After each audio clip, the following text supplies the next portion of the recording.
People, welcome back to another vlog. I hope you are well. So we are going to be running through this leg session. I was going to say pull session, but it's because it threw me off because we're starting with lats again, because we want lats like a flying squirrel.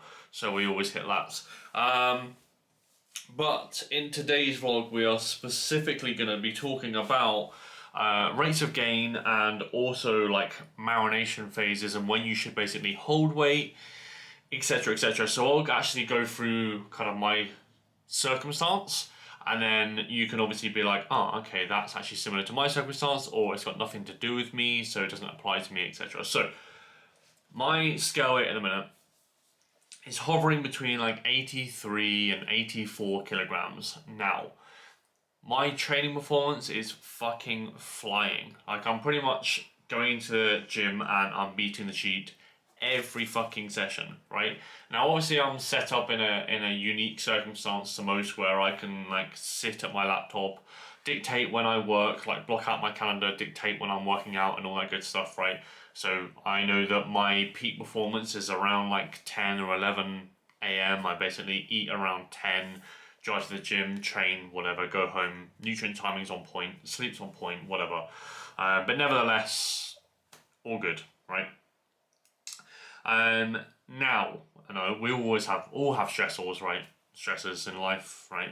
So that would be similar to most. Now, yeah, weight has been very, very stagnant. For the last 3 weeks, I've pushed on around like about 0.2 of a kilogram, right? Which isn't a lot at all, right? However, my gym performance is flying, as mentioned, but also my look is vastly improving, right? So when we talk about rates of gain, and we'll give you some practical takeaways about like rates of gain, the optimal rate of gain. When we look at rate of gain, we can't necessarily just look at the percentage per week, right? We can't necessarily look at 0.5 a week, 0.25 a week, 0.5. We can't specifically look at that. We have to look at the visual look. We have to look at like what's going on with my physique, right?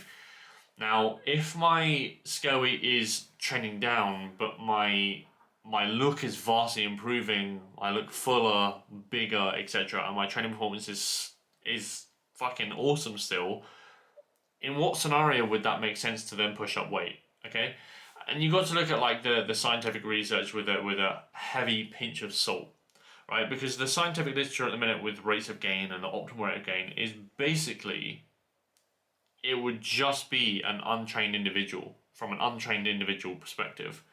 I'd like to say that I'm not untrained, right?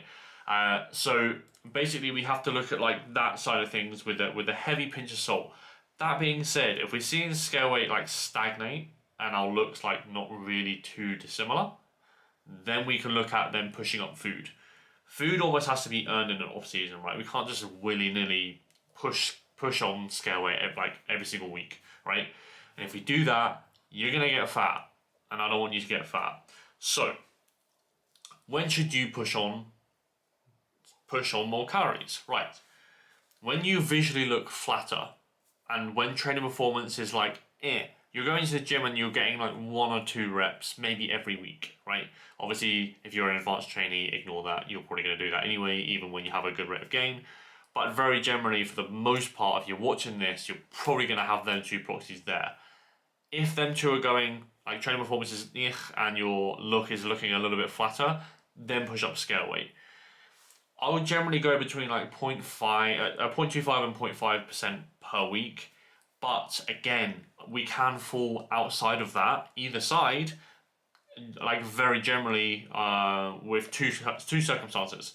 Number one, if you have a faster rate of gain, it's probably because you're leaner. Also, if you are like me and you tend to really have a hard time of gaining weight, right, and you have a very easy time of losing weight, we can push the boundary of how fast we can push your rate of gain up. Reason why is because we know that you can take it off, right? So that's why we have like a faster rate of gain here. Also, if you have a slower rate of gain, it's because you have an easy time of pushing on scale weight, so you just accumulate a lot of fat very quickly. But also then proxies there, which I just mentioned, the training performance is fucking sick, and yeah, you look fucking sick as well. I'm in a kind of a weird complex at the minute where I'm like in both categories that like it's very hard for me to gain weight, and I know that I can strip it off very quickly. However, my rate of gain is very, very slow at the minute. So like understand when someone talks about like rate of gain, understand that it's so fucking individual. It's unbelievable. That general like 0.25 to 0.5 might fit most people, but you have to look at all these different variables. If you want to maximize your off season, you would have a second opinion going, what's going on with my physique? Does my physique need a bit of a faster rate of gain? Does it need a slower rate of gain? Does it need a marination phase where you just basically hold your weight, hold calories where they are, see what training performance does? Yeah, like are you one of them people who, like, I'll give an example, last off season, did I push the boundary a little too far? Some people say well, yes, some people say no. I pushed my scale weight up, just to give context. I'm 83, 84 now. I went up to 94 last 2 years ago, right? Did I look great? No, I fucking did not. Was my rate of gain pretty fast? Yes. Did I explore untapped training performance? Yes. And did I have like maximize like muscle tissue up in that kind of body fat percentage? Yes. Right? So you have to look at this like multi-pronged effect. So like people always say that, oh yeah, like I can only go up this high, I've got my genetic potential, I'm capped out muscle wise, and we spoke about genetic potential last time, or last vlog. But like people only think that they can gain this amount of muscle because they're only exploring this amount of training performance, right? So I'm also saying that yes, look at the visual, but also take into consideration what's going on, like digestion, visual training performance, most importantly, because you can go a bit further than this and just see what's there. Now, if nothing's there, you can pull it back, right? But everyone is so set on staying this lean when there's a lot of good shit that happens here.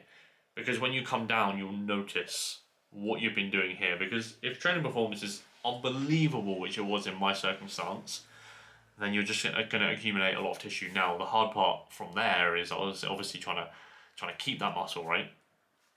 But rate of gain is a fascinating thing for me because it's so, number one, person dependent, but also it's very heavily misunderstood because people will push up calories, especially on their own, will push up calories when everything's fucking, all the proxies are in place that you should just leave it for a bit, right?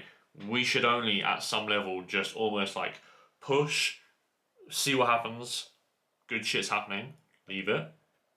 It's starting to regress a little bit, push. Rather than going, yeah, let's get fat, right?